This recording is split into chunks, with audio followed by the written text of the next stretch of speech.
My people, how on a day today? I say good morning, good afternoon, good evening, good night, depending for where you listen to the sound of my voice. This is the Biafra Superstars Media.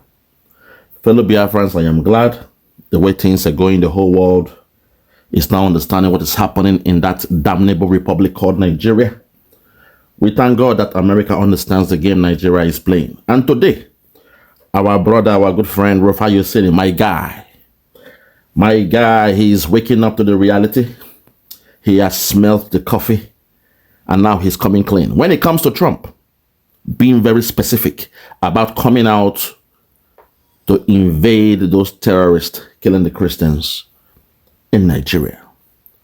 Trump's own job is to come and stop the genocide happening to the children of God. So RUFAI OSENI is now speaking about this. I think he has grasped what I said the other time. He has turned a new leaf, but I wanted to be the judge. So please hear RUFAI OSENI as he now gives his, now I'll call it a brand new perspective into this case of Trump coming to visit Nigeria. That's what I call it. The August visit by Trump. If you are ready, let's go there. Watch this one.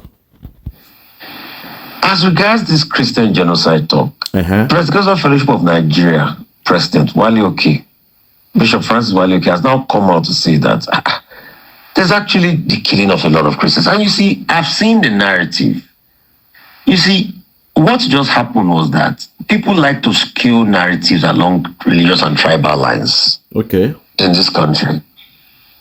Quickly, they've turned the Trump threat into an argument of North versus South and Christians versus Muslim. Okay. Like I said, Christians and Muslims are not fighting.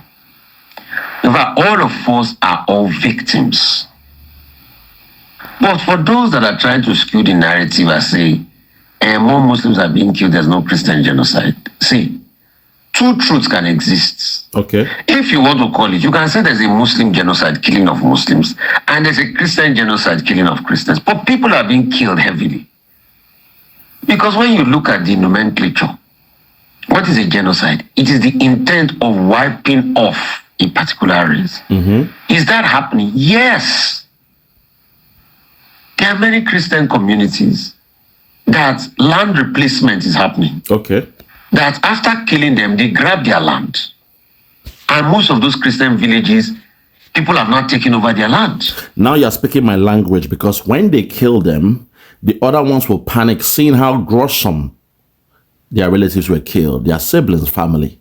So when they abscond, your Nigerian satanic Islamic zoo government will then cajole them and usher them to where? An IDP camp. The moment they leave their community because of fear, the army don't go to take out those terrorists. No. They usher them to IDP camp. Then technically speaking, their compound is now empty. Their village is now empty. Their community is now like a ghost town. And in less than 1 month, quote me anywhere, in less than 1 month, strangely, suddenly, your Nigerian government will then fund these terrorists from the Sahel, Mali, Burkina Faso, you name it, Niger, Sudan. They fund these guys to come with their relatives, their distant relatives, their kinsmen. They come into Nigeria, go directly to those empty, abandoned communities. They move in there, they resettle, and to now put the icing on the cake, they now change the name of that community from a Christian name to an Islamic name, or from the name it was to an Islamic name. RUFAI, it's been happening in Nigeria ever since. So this is what I call the Islamification of Nigeria. It's a process. Their end goal is Islamization, but the process at which they Islamize Nigeria is called Islamification. I'm really baffled that till this day, nobody in the Nigerian media has taken their time to do a research to understand the definition of Islamification. Because today they say, oh, Christians are dying, Muslims are dying. Yes, we know that. But the Muslims will not tell the Christians how to cry. If you are in your house, I'm in my house, thief come, thief for your house, thief come my house, thief for my house. Now you are saying, oh, because thief stole in your house as well, and you did not call the police. That way, I should not call the police. That doesn't make sense. If a thief stole in both your house and my house, you will not tell me how to react. My duty is to call the police, report the incident, and carry out their what? Investigation. But if you choose not to call the police because the thief was your cousin, the thief was your friend, the thief was your tribesman, the thief knew you in high school, and you chose not to call the police, and now you are forcing me, cajoling me to say no crime happened, that's madness. That's a very simple, I'll say a simplistic way of explaining what is happening in Nigeria. People are being buried, yes. There's a genocide, yes. People are losing their communities, yes. Most are Christians, yes. Most are Muslims, as you claim, okay, no wahala. And now the Muslims are saying Christians don't do anything about it. That's the anger I have with Nigeria. Because the Christians, we have called on God, we have prayed to Jesus. Jesus has answered our prayers. We all believe that when you pray, your prayers will be answered. Jesus has answered our prayers through speaking to the heart of Donald Trump to hurry to the aid of the Christians in Nigeria. So why are the Muslims angry with us? Why is the presidency, the Muslim ticket of Aso Rock, angry with the Christians? Why are they trying to hush our truth? When you guys, the Muslims, have the right to go to Mecca. Because when you do your Hajj every day, you are being funded, you are being subsidized by the government, which is strange. That shows that a state now runs religion because you are funding a religious pilgrimage happening in faraway Mecca.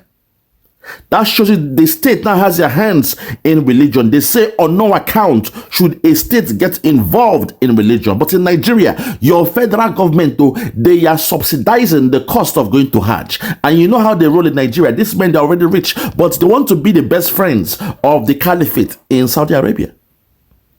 So your state that is subsidizing Hajj for them.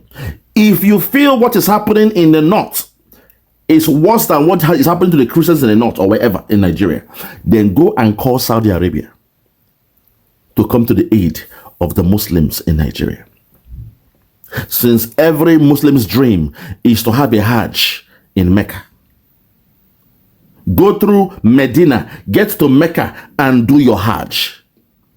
After that, you are called Al-Haji or Al-Hajja. No wahala. So go to Saudi Arabia, speak to them, table your own matter to Saudi Arabia. Let them come and rescue the Muslims in Nigeria.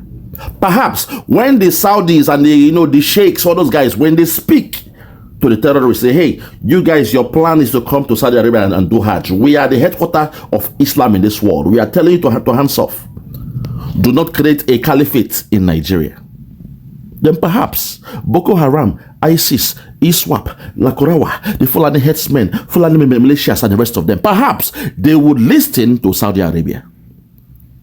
No need to for gunshots for your own end. But we, the Christians, we are doing it our way. We have called on Jesus, and we believe Jesus is somebody that answers the prayers, the cries of the Christians, the cries of the persecuted. Even Saul had to change to Paul when he had that one-to-one experience with Jesus. So please, mix us with this nonsense you guys are doing in Nigeria. For those out there turning this into politics, because your brother is there now in power. You are bringing a tribalized sentiments. You want to blame the Igbos. Today, as we speak, there is a coup just occurred in Nigeria. But because those that occurred, that carried out the coup, it was not Peter Obi boys. To the Yorubas, not all of you, but to the Yorubas, not all of you, you are all as quiet as a church mouse. When I went through the list, the 16 names on that list, 99% were what? From the north. To the Yorubas that you attack your Igbos, people who have been nice to you from day one. You attack us every day because of this man in Aso Rock.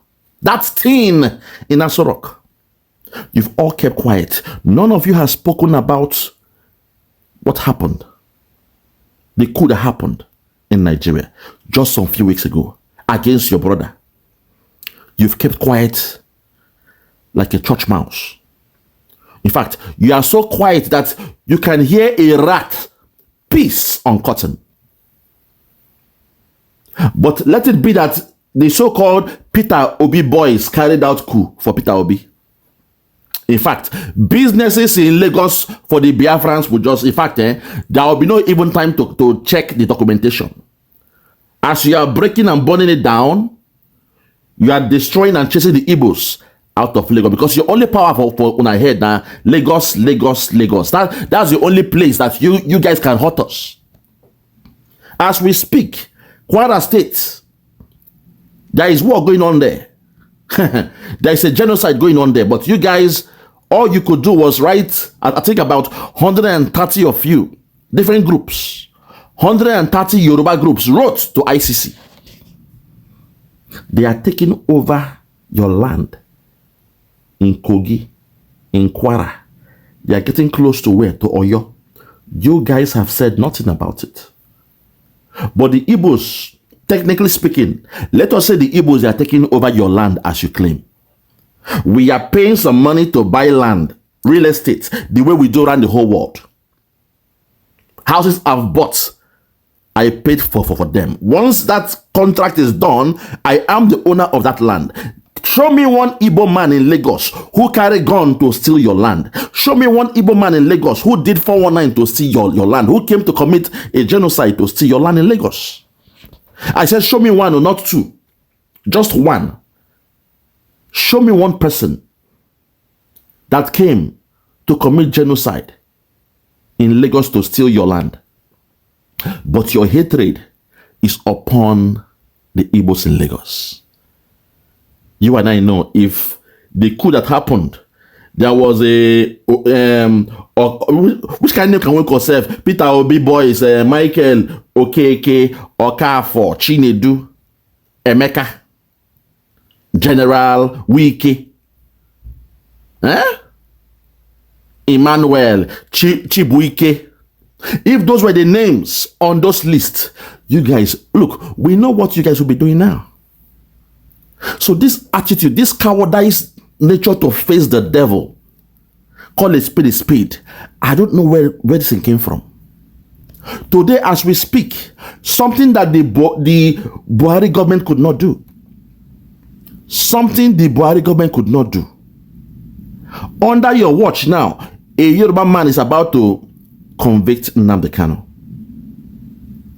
Under the watch of Tinubu, a Yoruba man, Justice James Omotosho, is about to convict Mazi Nnamdi Kanu. You and I know that in 100 years, a Biafran judge, an Igbo judge, will never do such thing to Chief Sunday Igboho, because he will, if Sunday Igboho asks and say, what charge are you using? He will say, I'm sorry. Your point is noted. I have gone through the Constitution of Nigeria. There is no charge against you. Because of that, I will put this judgment aside and tell the prosecutors that what they brought against you cannot hold in this court. Case dismissed.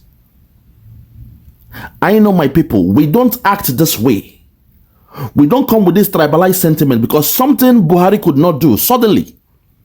Under a Yoruba president, under a Yoruba DSS, under a Yoruba AGF, under a Yoruba CDS, under a Yoruba court, under a Yoruba judge, under a Yoruba prosecutors, they are about to convict Nnamdi Kanu. To the Yorubas, when you see bad thing, make una talk. When Sunday Igboho had a problem, mind you, we saw Igboho with a gun. You see me, I love him so much. He's my champion. But just to put this point to you guys, we ain't stupid. We saw that man with a gun, busting his shots in the air.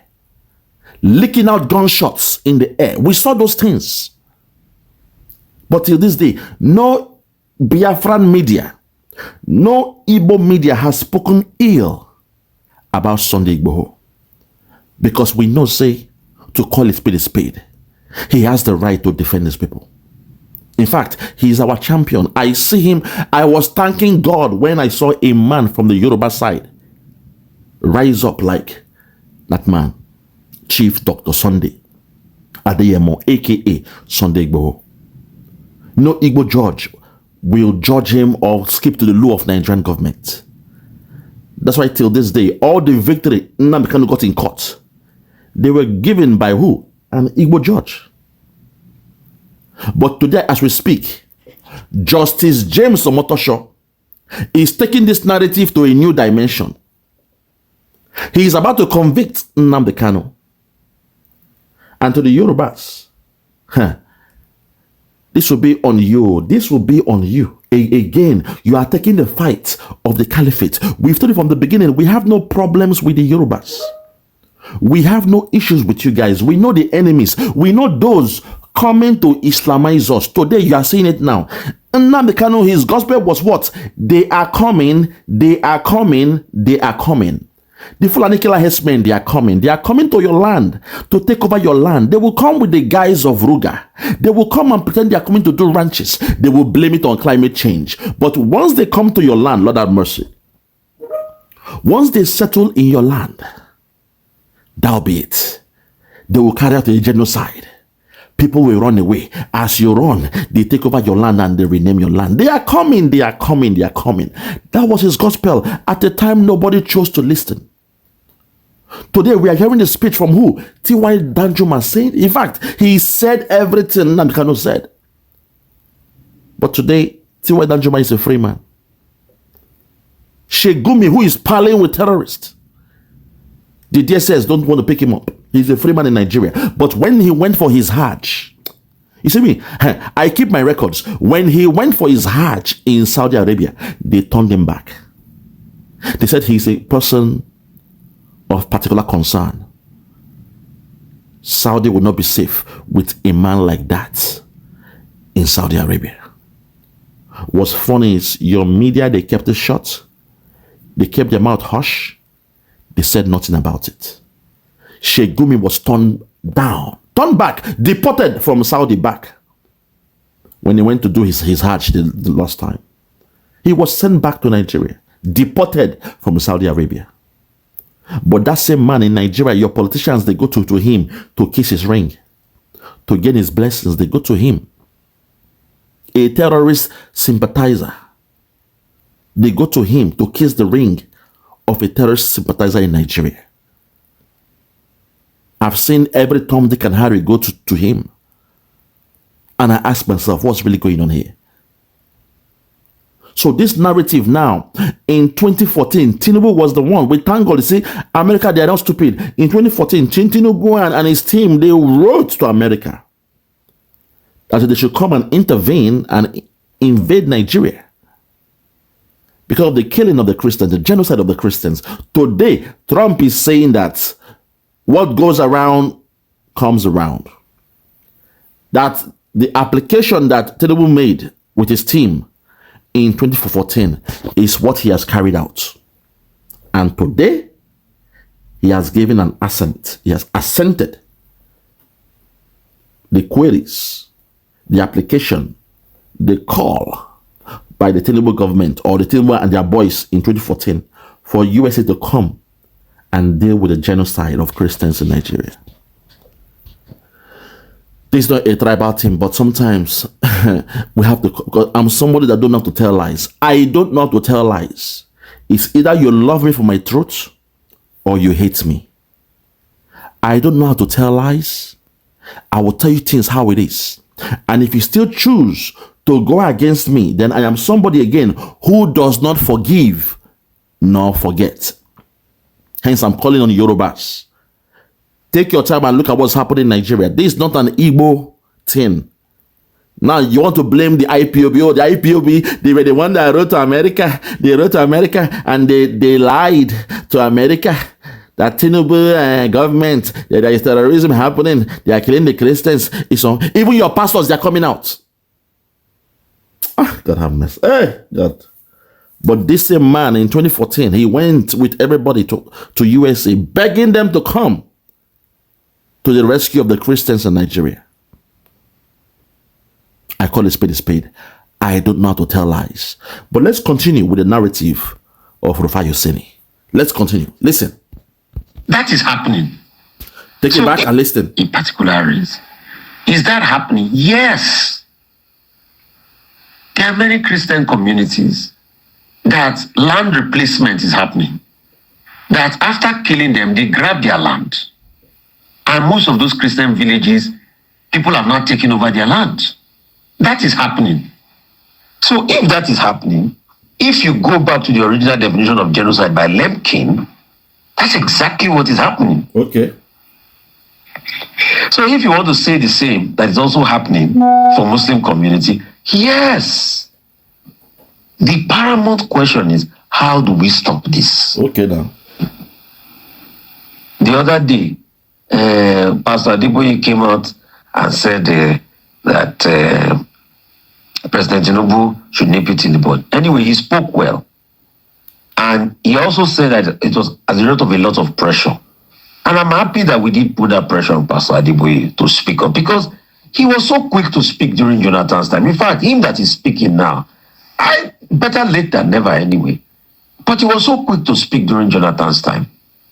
With all of this happening in Tinubu's time, because like he said, and like we all know, the wife of President Tinubu is close to Pastor Adeboye. He's been a pastor in his church.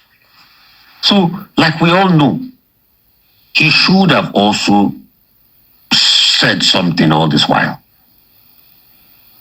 and condemn the killings that are going on. And this idea that the government is pushing, that because President Tinubu's wife is a Christian, there's nothing like Christian genocide. No, that's not the conversation. Hey, God have mercy. The wife of the president can be a Christian. But as long as you have a Muslim ticket, the optics show something bad. Okay. The same President Tinubu could not run as Buhari's running mate because the optics of a Muslim ticket was not good in 2015. But we are not even saying here that government is the one perpetrating this genocide. But we are saying that there are many actors that are killing people in the country. But just look at the thinking. Say because the president's wife is Christian, it means there's no genocide. It reminds me of the nonsense we hear here in the Western world, where they would say, oh, a white man would say, oh, I have black friends, so I'm not a racist. I have some black friends. That means I'm not a racist. You see, you guys will say everything. People are being quiet. People are being quiet, but you will hide this thing in politics. That's my worry with this stuff. That in Nigeria, that for the first time, help is coming to solve this problem. And now you guys, you are on the side of the caliphate. Why? Because of tribalism.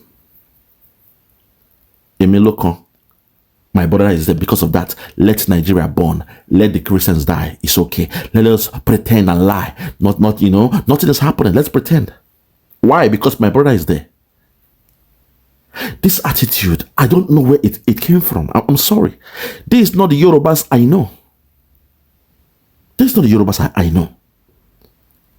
So I want you to believe it's the political side of the Yorubas that are doing this thing.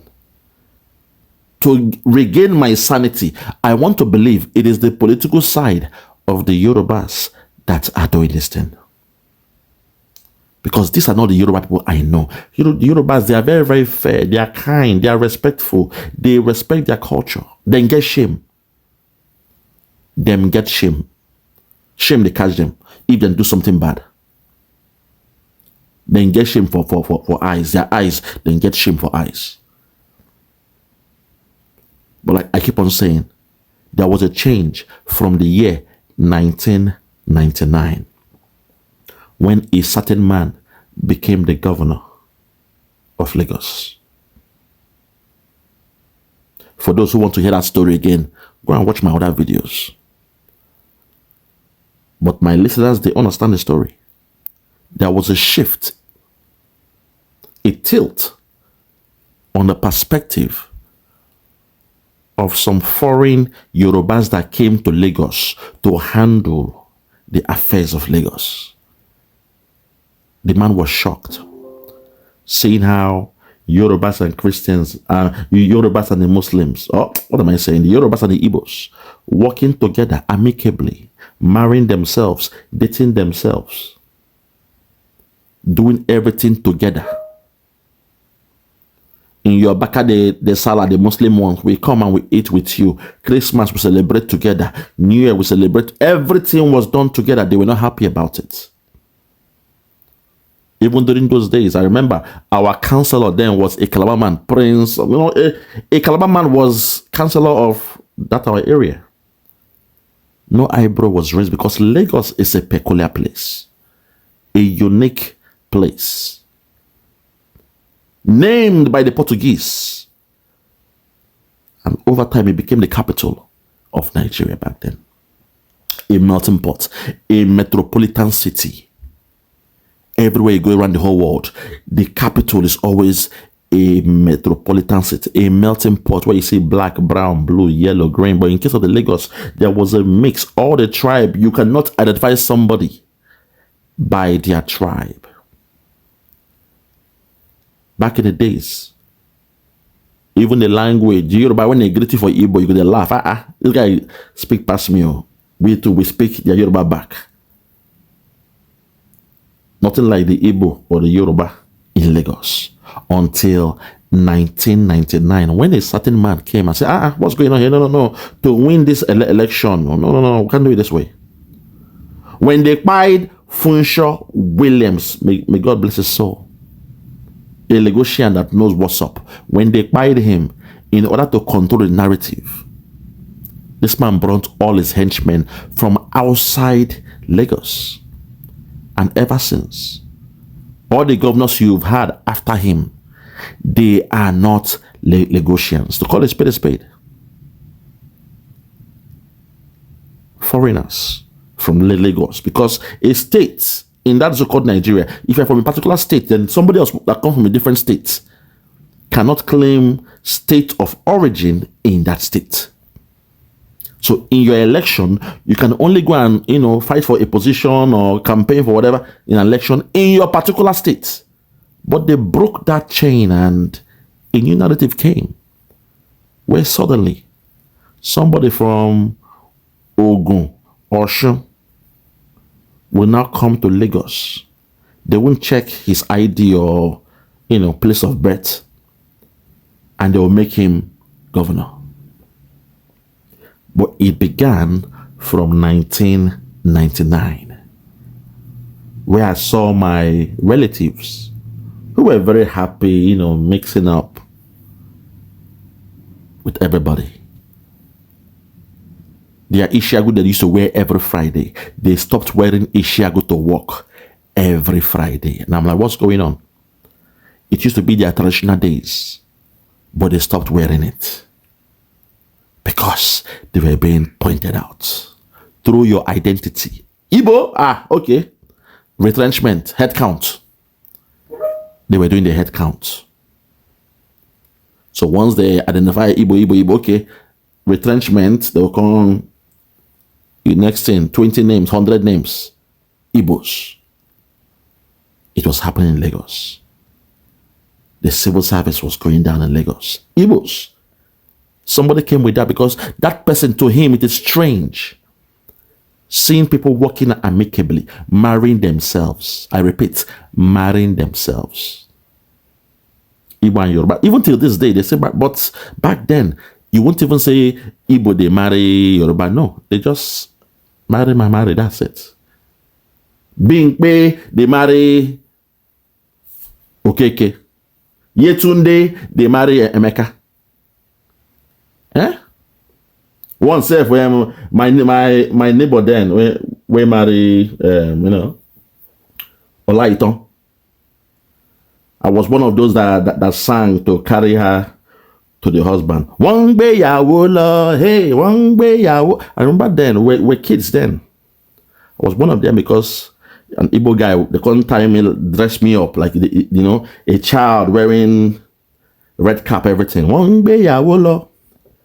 Oyege Olayitan oyege ADADIOLAMMA baby yawo Olayitan oyege oye made o oyege Olayitan oyege oye made o oyege Olayitan oyege orike dalama baby yawo Olayi. I remember this thing as a child then. A very lovely, nice auntie then. She was going for a wedding. And I was picked as one of those that would be like the bridesmaid, but in a nice concept. They dressed me up, red cap, the Igbo cap. We were dancing, we were following her, doing the traditional stuff. It was amazing. But from 1999, there was a change. Man, forget, I may have to write a book very, very soon on this. I may have to write a book on this. Because when you guys are doing tribalism, prior to that time, there was nothing like tribalism in Lagos. Everybody coexisted. But someone came and said, I want Igbo, what is G? Land in you. Igbo don't buy everything, A stranger came amongst you. An interloper, an intruder, came to Lagos. Until this day, that's why he has not let go of Lagos. Let's digress. Sometimes it hurts because I know the real Yorubas. They are nice people. They are beautiful people. They have a good heart. Some strangers now looking at what is happening and you are getting shocked. How is it possible? You are saying the Igbos are buying Lagos. No, it is the Igbo guys who are into business that have the money. Those who are working 9 to 5 like you, they don't have the money to buy those things now. So why will you, I keep saying this, why will you compete? You are working 9 to 5, why will you put yourself in a position, in a precarious position, Oyibo, that you are competing with a businessman that goes to China every week? And because he's buying some more land to expand his business. He's bought a very big house. His third house in Lagos. And you are angry with them. You're saying the Igbos. You are generalizing the Igbos. The same way in 1966, when those military men, they carried out a coup, they say the Igbo coup. You are still doing it till this day. That's bad. You are putting yourself against the businessmen from Igbos who are based in Lagos doing their business. Don't you know that what you make in 1 month, the Igbo man can make it in 20 minutes if they're into business? Not all the Igbos. Those who are into business, those are the ones you are angry with. Don't you know that in business, in a day, somebody can make what you make in 10 years? And also that same day, they can lose what you will make from your 9 to 5 job in 100 years. Don't you know that? Don't compare yourself with those businessmen. It's not nice. Because the Igbos, they bought Lagos. Every Tom, Dick and Harry who is Igbo in Lagos cannot buy land there. No, it is the rich ones, those who are into business, those who have their businesses, their investments in Lagos. They are the ones that have the money to do what they are doing. But somehow you allow this man that destroyed Lagos, this man that stole Lagos to himself and his family and his cronies, you allowed him to put a narrative, say, I want Igbo, what he do? I want Igbo, what he do? Ronuo, what he do? I want Igbo. As if that every Igbo man in Lagos fit to buy a house or fit to buy land. You guys know that's not true. That's not true. Allow those young boys that they came with nothing. They came to learn trade. After 5 years, when they don't learn with their oga, the oga can give them small business. From the business, with their hustle, their entrepreneurial spirit, they were hustling, working extra hard to now expand the business. They come expand to thank God. They come buy one nice house. Then build one nice house. The business was going well. Then buy another shop. They buy a trade shop. They are buying, not stealing. They are buying. Then that's okay. It's okay. To the Yorubas, please, this same man, the chicken has come home to roost now. This same man that went to USA in 2014 with his gang against Goodluck Jonathan, telling America to come and invade Nigeria. Today, Trump is saying, okay, your application, your request is now on my desk. And assented it, it means I don't sign them. This is a perfect example of the chicken coming home to roost. As you lay your bed, so you lie on it. Back in the days, you would say, Biashiri la magba, Biashiri la magba. The way we see them, that's how we go play them. It don't come back now. Eh?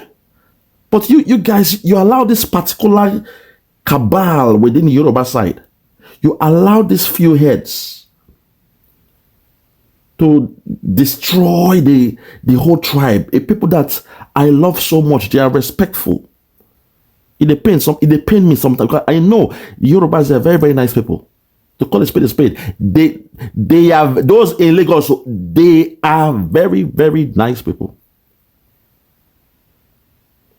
They were very, very nice. But something strange happened from the year 1999. But let's continue. So that government talking point of, there is no way these Indian scams can be perpetrated against Christian because the wife of the president is Christian. I don't think that's an argument. Are Christians not being killed in Benue, in Yelwata, and some other parts? They are being killed. And we all know that the optics do not look good. People like them BWALA that are talking today, why did BWALA leave the APC in the first place? Is it not because of the optics? Hold on there, Danny BWALA. I will respond to you in this video because I saw the video, what you said. So I will respond to you next. Let's continue. Take it back and hear what it is about BWALA. Listen. Are Christians not being killed in Benue, Listen. in Yelwata, and some other parts? They are being killed. And we all know that the optics do not look good. People like them BWALA that are talking today, why did BWALA leave the APC in the first place? Is it not because of the optics of the Muslim ticket? So it's so easy now. Everybody wants to spin a narrative. Okay. All we are saying is, please ensure that all the killings of Christians, Muslims, Shokono worshippers, everybody stops in the country. That's just it. Okay, hold it, RUFAI. You've spoken very well. I'm glad you mentioned that man they call Danny BWALA. I can't believe that a guy like that is the one doing all these things. They say sometimes when people are dying, when there's a genocide, you don't put your hands in it. You don't come with politics in it, because if you do so, the blood of those people, the blood of the innocent, the blood of the martyrs will rub you in your hand. The blood of the innocent will rub you in your hand. At this point, I want us to hear what Danny BWALA said. I'm speaking on this because our brother, our good friend, my good friend, RUFAI OSENI just picked it up. Let's go there. Listen. This week, President Trump threatened to send the U.S. military into Nigeria and to cut off American aid for not doing enough to protect Nigerian Christians. Nigeria and its 236 million people comprise the most populous nation in Africa, roughly split between Christians and Muslims. For years, it's struggled to curtail violence across the country, from international terrorist groups to disputes between farmers and herders. But now, as Nick Schifrin reports, its leadership must face threats from both its internal adversaries and from the White House. In any way, rein in these Fulani herders. Listen. Local Christian leaders are telling us that they are trying to cleanse the land of Christians, that they are establishing the land for Islamic rule. Nigeria's government insists it's taking steps to stop violence that targets all Nigerians. As irresponsible. Only there, Danny BWALA. This thing you are doing. I believe you are from, is it Borno or where? Or Benue State. Borno State, I suspect. Guy, remember in the Bible, at the time, Pontius Pilate had to wash his hands. Pontius Pilate had to wash his hands of the case of Jesus. where he said his blood, this man's an innocent man. He doesn't want his blood to tarnish him. He had to wash his hands. BWALA, this thing you are doing, you've been flip-flopping. This same Muslim, you left APC back then because you were angry with their Muslim ticket. You went to talk to PDP. You worked with Atiku. Atiku now perhaps lost the election. And now here you are again. Here you are again with APC and Tinubu's government. You are now a spokesperson for Tinubu. And all the things you vomited back then about him, you are eating them back. In your zoo, they say, person when they go from church to church, na shawo. Mosque to mosque, na shawo. They call them a political prostitute in your own case. Person going from party to party is a political prostitute. Person going from church to church, na shawo. A religious prostitute. Mosque to mosque, na shawo. A religious prostitute. Danny, this thing you are doing, you have come to an area now where people are dying, lives are being lost. And you want to bring in politics into it. That one, the blood of the innocent that have been cried out. Those that refuse to move to the next dimension, they remain on earth crying that their time has not come to give up the ghost. Their blood are now in your hands. People, please hear what this man said here, and it will shock you. Hear what this man said in this interview. It will blow your mind. Take it back and listen. The land for Islamic rule.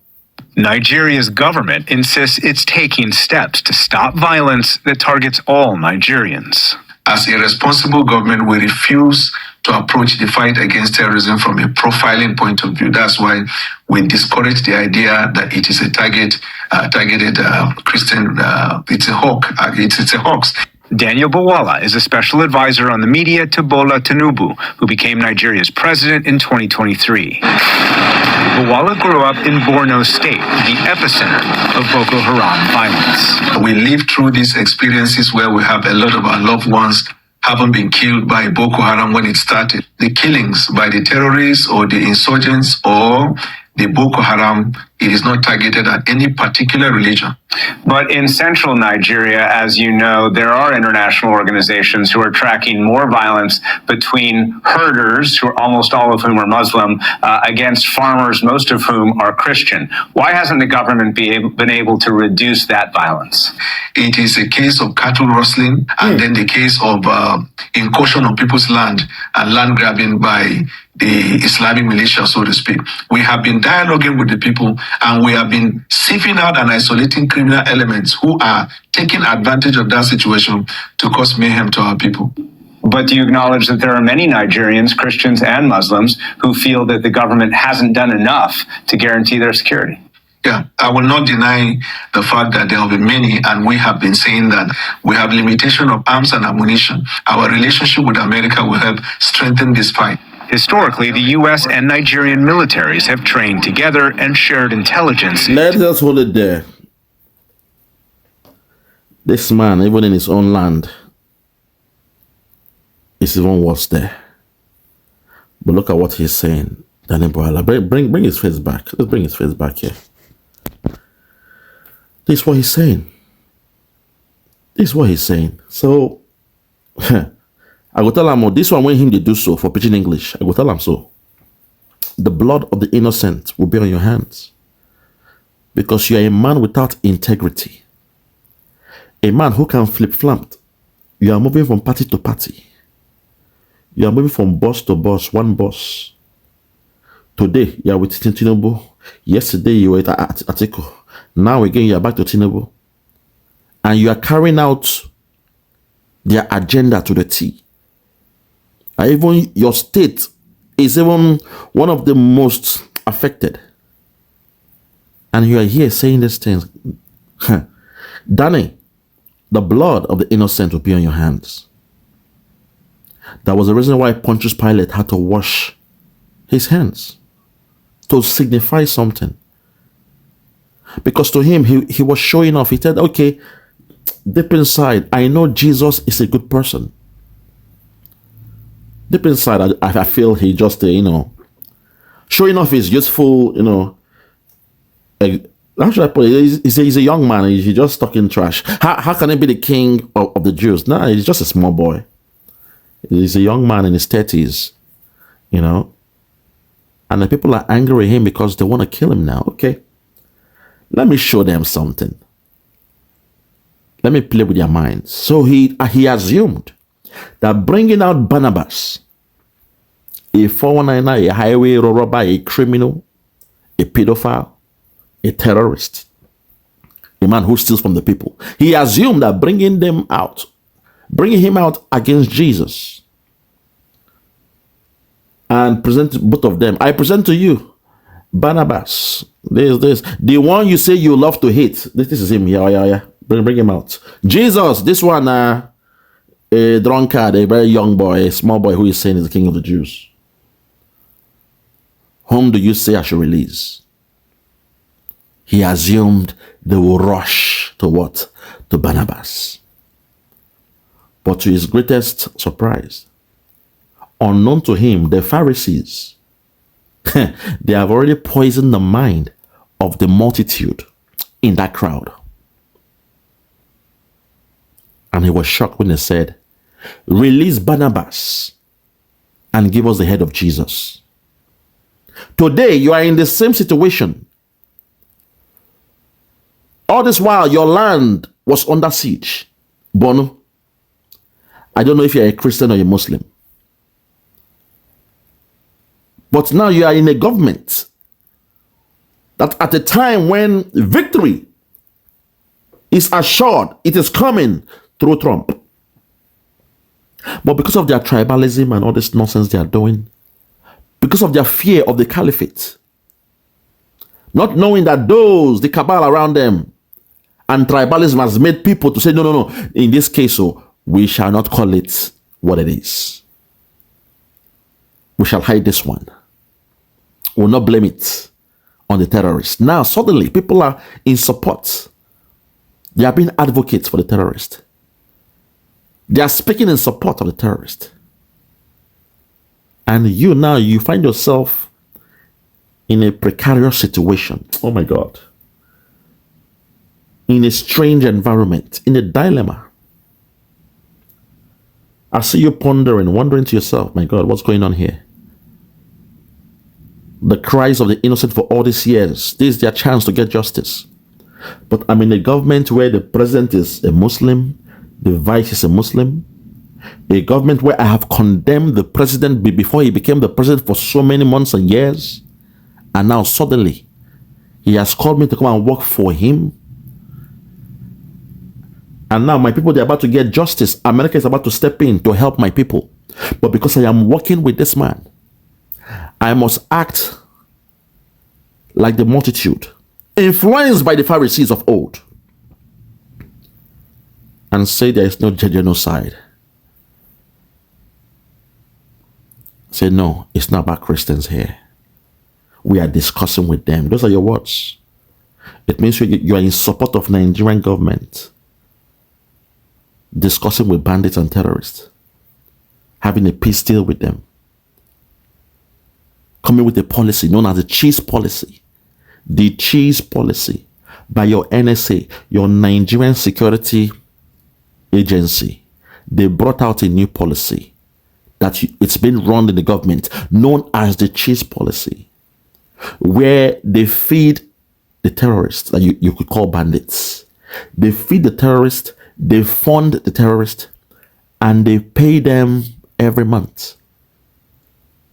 They feed them, they fund them, and they pay them every month, with the hopes that they'll be able to cajole them to stop killing Nigerians.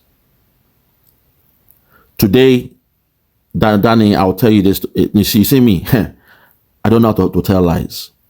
the blood of the innocents is in the hand of that government who is telling lies, that there is no genocide. When you know deep inside there's a genocide going on, the blood of the innocent, they are now in your hands.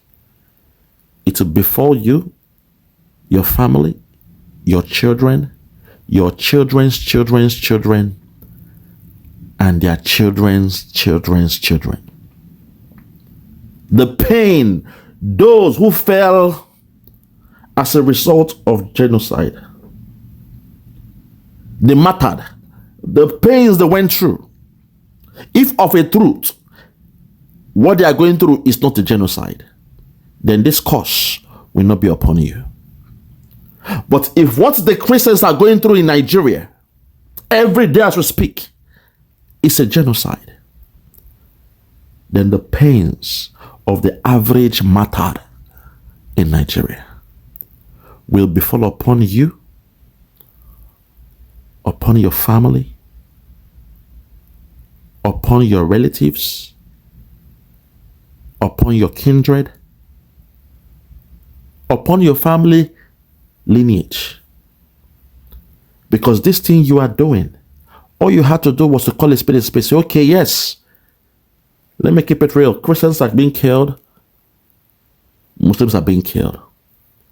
It's a genocide. We cannot tell the Christians how to react because those doing the killing are the Muslims. So at the same time, our government is trying to do something about it. Blah, blah, blah, blah, blah. That's how you do it. But for you to say, no, it is not a genocide. It is not a genocide. Those were your words in this interview. My guy. The plight of those martyrs when their necks were being chopped off, when they were being killed like chicken, when they were being shot in the head, close range, when they were being burnt alive, you will go through it. Because you are somebody I feel you know better. You are educated. I saw you the other time. You were doing your, is it your PhD in the UK? And you still stoop this low to tell lies.